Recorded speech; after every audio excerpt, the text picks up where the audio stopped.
libreng kondom pinamudmod ngayong Valentine's Day. Mga sikat na Hollywood celebrities kumusta na rin sa labang Pacquiao-Mosley. At ABS-CBN News anchors nagpasample sa Showtime. Abangan sa TV Patrol. Susunod na, tatlo sugatan. At may pageant ng binibining Pilipinas, ipasisilip live. Abangan sa TV Patrol. Susunod na. Pato sa kanila ni Derek Ramsey, sinagot na ni Angelica Panganiban. Abangan sa TV Patrol. Susunod na.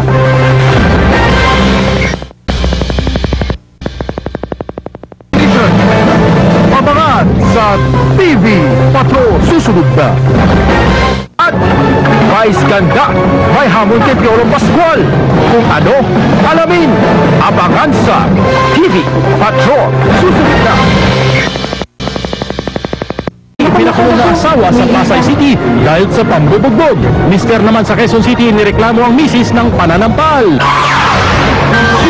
At 4 gulang na Phil Am, bagong YouTube sensation. Abangan sa TV Patrol. Susunod na.